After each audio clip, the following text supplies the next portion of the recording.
Dunhuang, China. The year is 720 CE. The city sits at the edge of the world, the last oasis before the Gobi Desert swallows the horizon in every direction. A Sogdian merchant loads bales of silk onto the backs of his camels in the gray hour before dawn.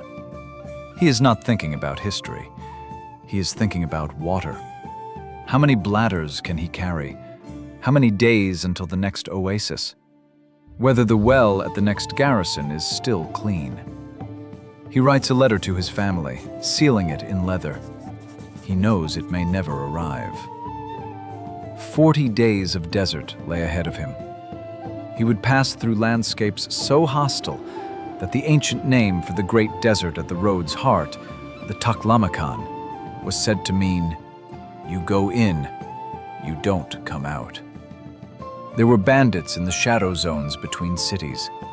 There were mountain passes in the Pamirs so high that altitude sickness could take a man quietly, in his sleep, without warning. There were weeks of travel where the only landmarks were the bleached bones of those who had gone before. And yet he went. And he was not alone. On the road ahead of him and behind him, merchants from China and Persia and India and the Mediterranean world were all moving, all trading, all risking their lives for the same fundamental reason. Because the profit margins were extraordinary. And because, though they may not have known it, they were part of something that would reshape the world. The Silk Road. Not one road, but thousands of interlocking paths connecting China to the Mediterranean across more than 4,000 miles of desert, mountain, and steppe. It operated in different forms for nearly 2,000 years. And in those 2,000 years, it didn't just move silk. It moved mathematics and music. It moved religion and disease. It moved technologies that would eventually circle the globe. It moved the future. And it began with a man who escaped from prison.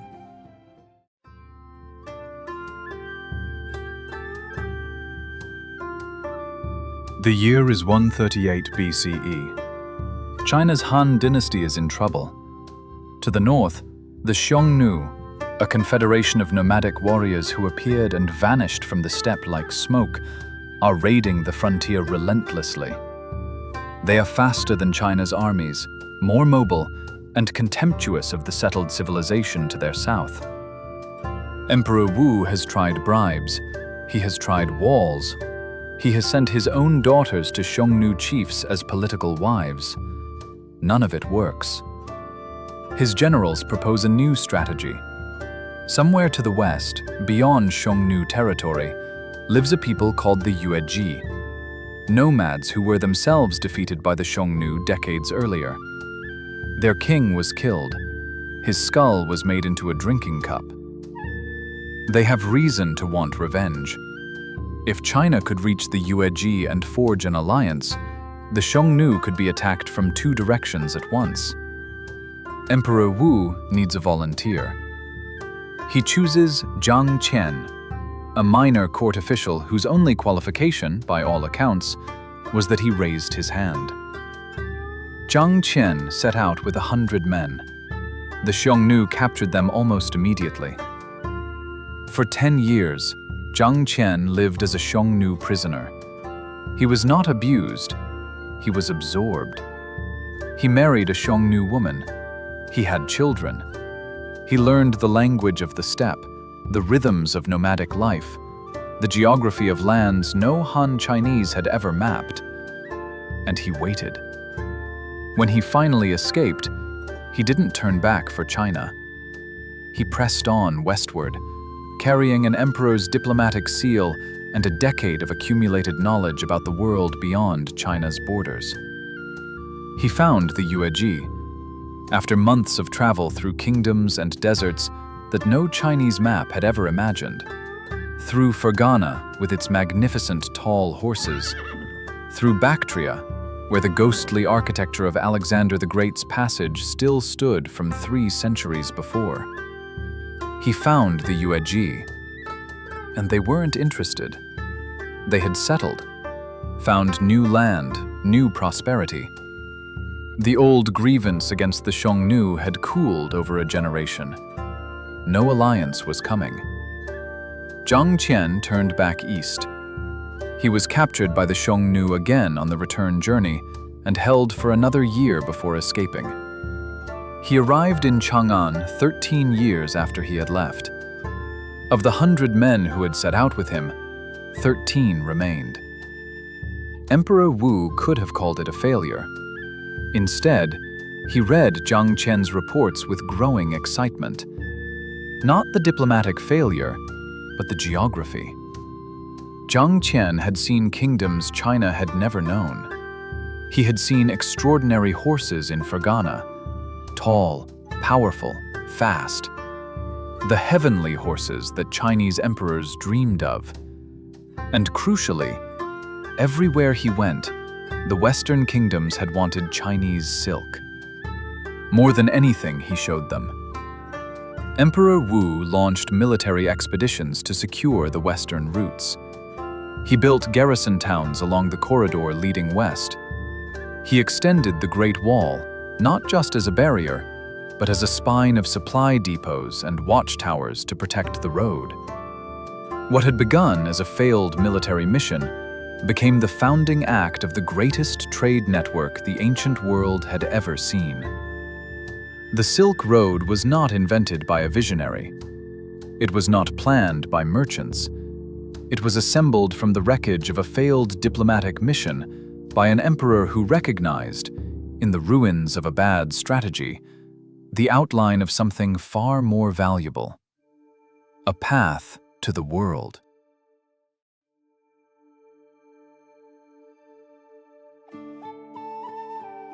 Imagine a caravan. Not the romantic version, the shimmering mirage of legend, a few noble camels and a wise leader pointing toward the horizon. The reality was something far stranger and more interesting. A large caravan on the Silk Road might comprise several hundred camels, each carrying 500 pounds of goods. Merchants from half a dozen nationalities traveled together because none could survive alone. A Sogdian trader from Samarkand, a Chinese silk merchant from Chang'an, a Persian dealer in lapis lazuli, an Indian pepper trader, an Arab with bolts of Egyptian cotton. They could not always speak to each other directly. They hired translators who had memorized the words for price, for water, for danger, in 6 languages. The Sogdians were the greatest merchants of the ancient world, an Iranian people from the Samarkand region who seemed to appear everywhere at once. Sogdian letters survive from caravans abandoned in the desert, written by merchants updating their families on prices and disasters. One letter, found sealed in its leather envelope in an abandoned Chinese watchtower after 17 centuries, was written around 313 CE. It describes plague and famine, the Chinese emperor fleeing his capital, and then asks, almost as an afterthought, about the current price of musk in the markets back home. Commerce was survival.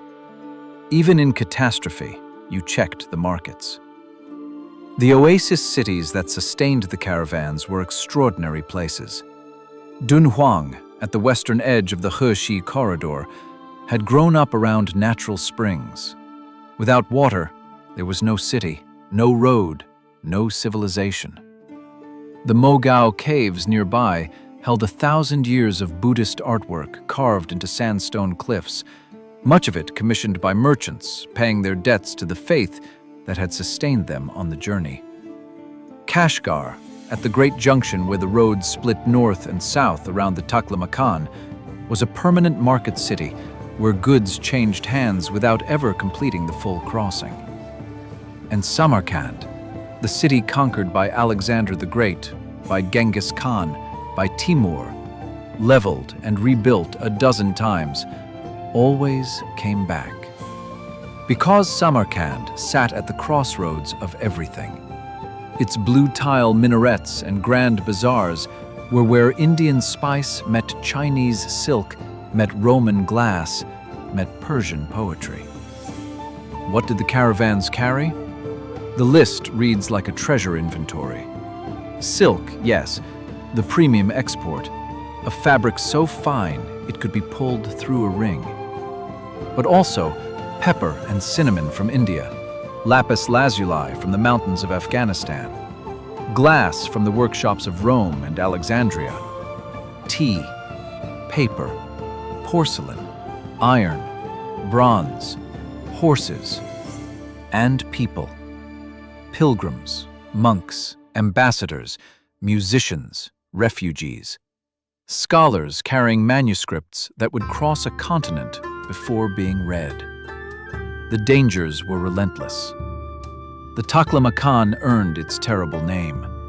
Merchants who strayed from the known paths found dunes that shifted overnight, covering their tracks and their wells.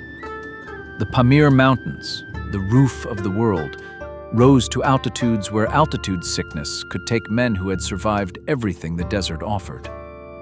Bandits operated in the gaps between cities, in the dead zones where no empire held authority. A merchant who made the full crossing might reckon that one journey in 10 ended in total ruin. And yet, the caravans kept coming. The mathematics were compelling. A bolt of Chinese silk worth 10 coins in Chang'an could sell for 100 in Persia. The same bolt reaching Rome might command 500. The profit margins on the Silk Road were extraordinary enough that merchants were willing to accept odds that would make a modern investor faint. Risk on the Silk Road was just another cost of doing business.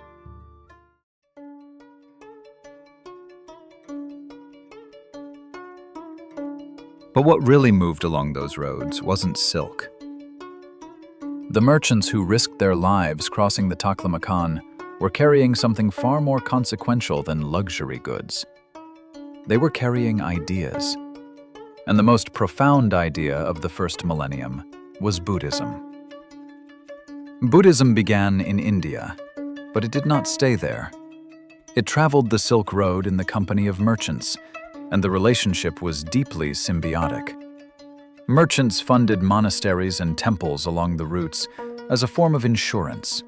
Spiritual insurance, yes, but also practical. Buddhist monasteries provided shelter, food, and safety for traveling merchants. In return, those merchants spread the faith along their commercial networks. By the 2nd century CE, Buddhist texts and teachers had entered China through Dunhuang. By the 7th century, Buddhism was transforming the courts of Japan and Korea. The largest religion in East Asia today, with perhaps 500 million adherents, traveled those desert roads in a merchant's saddlebag. This exchange was embodied in remarkable individuals. Xuanzang, a Chinese Buddhist monk, left Chang'an in 629 CE and walked westward for 17 years, across the Gobi Desert, over the Pamirs, through Afghanistan, deep into India, to retrieve sacred scriptures and carry them home. He was not a merchant. He carried no silk, but he traveled the same roads, faced the same deserts and the same mountains, and returned with something no caravan could have quantified. Then there was paper. China invented paper in the 2nd century CE. For centuries, it remained a Chinese competitive advantage in a world where knowledge was scarce.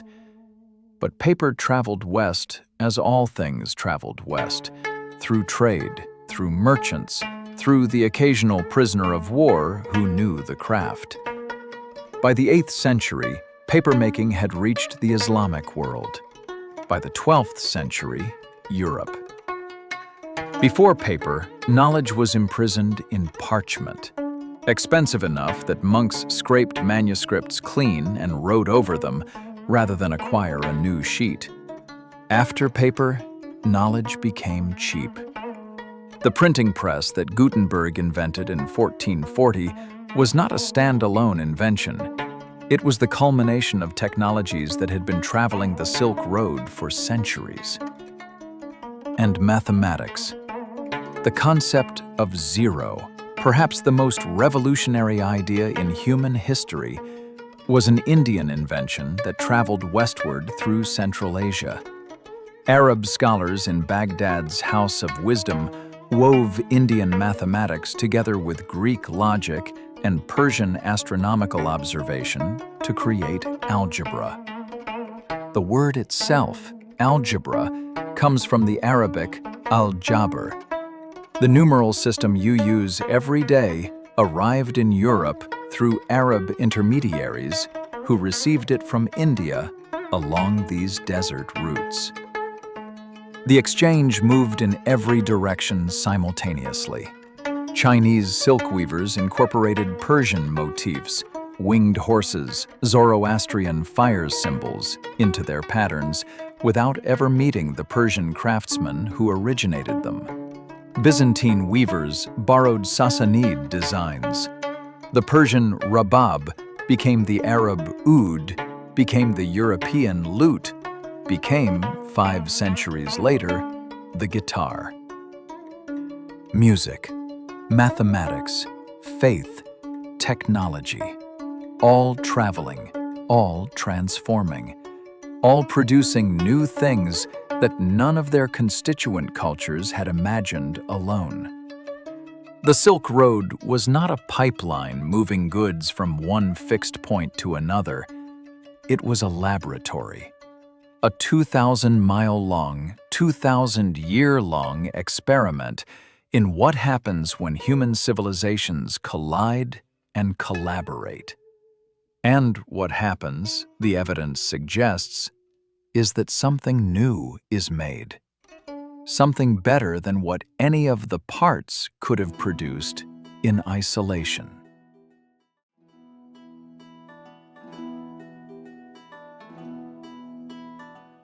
The Silk Road's greatest age arrived in the company of its most terrifying conqueror. In 1219, Genghis Khan turned his armies westward. The Mongol invasion swept across Central Asia with a speed and violence that the settled world had never encountered. Samarkand, the jewel of the Silk Road, the city that had survived Alexander and a dozen subsequent conquerors, fell in weeks. Its great population was reduced to a fraction. Merv, which had rivaled Damascus and Baghdad as an intellectual capital, was razed so completely that historians still debate whether it truly recovered. The city of Balkh, the mother of cities, a place of 2,000 years of continuous habitation, ceased to exist in any meaningful form. And yet, what followed the violence was something no one predicted. The Pax Mongolica, the Mongol Peace. For roughly a century, from 1250 to 1350, a single political authority controlled the longest unbroken stretch of territory in human history, from the Pacific Ocean to Eastern Europe. A merchant with the right documents could travel from the Chinese city of Hangzhou to the Italian city of Genoa under the protection of a single empire.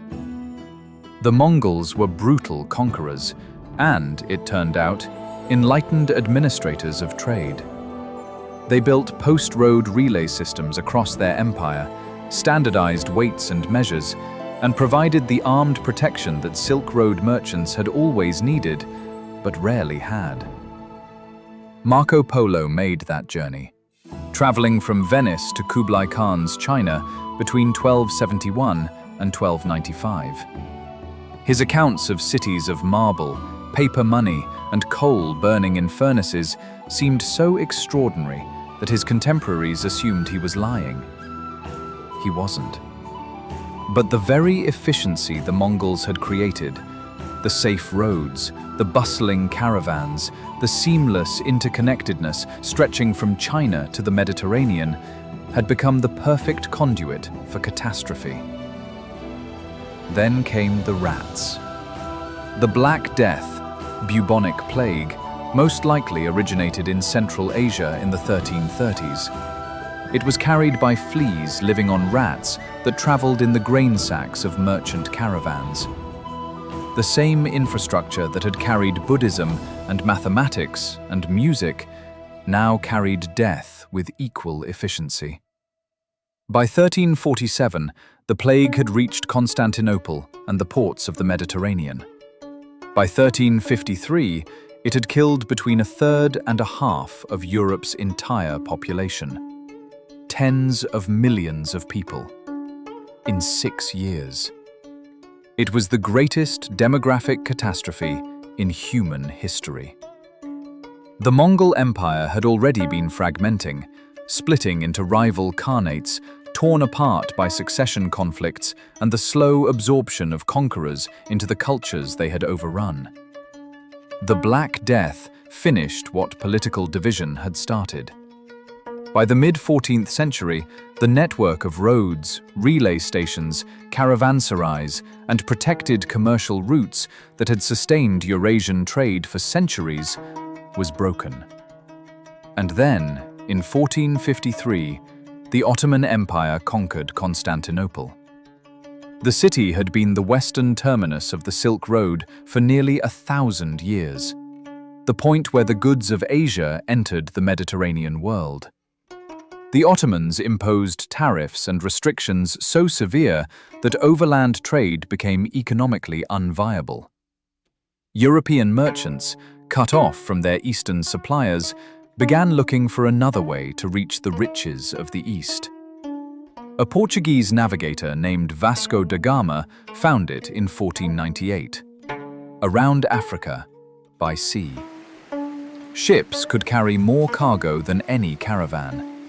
Ships didn't need caravanserais, didn't pay desert taxes, didn't fear mountain passes or Xiongnu raiders.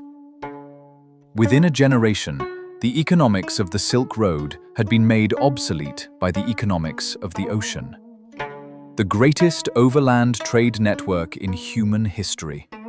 2,000 years of desert crossings, mountain passes, and oasis cities was retired. Not destroyed, not forgotten, just replaced.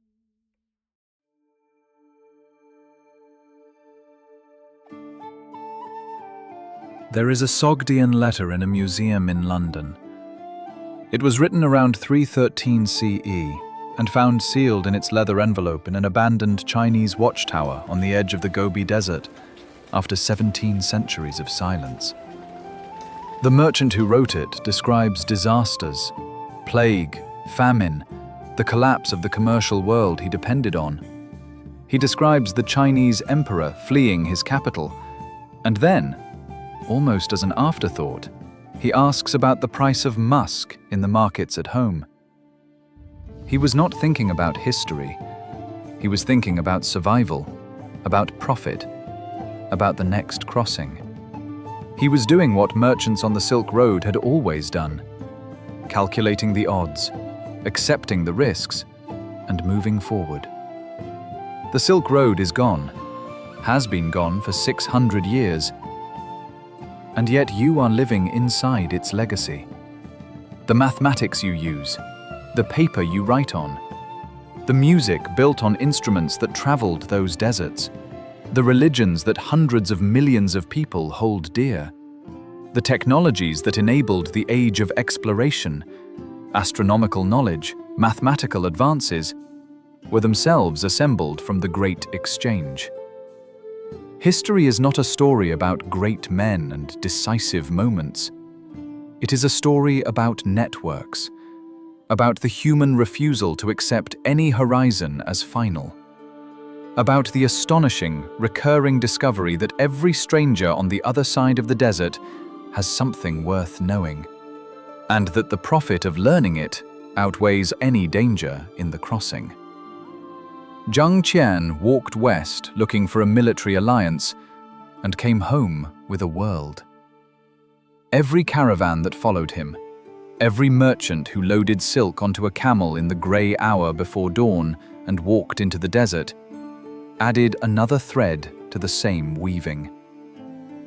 We are still living inside it.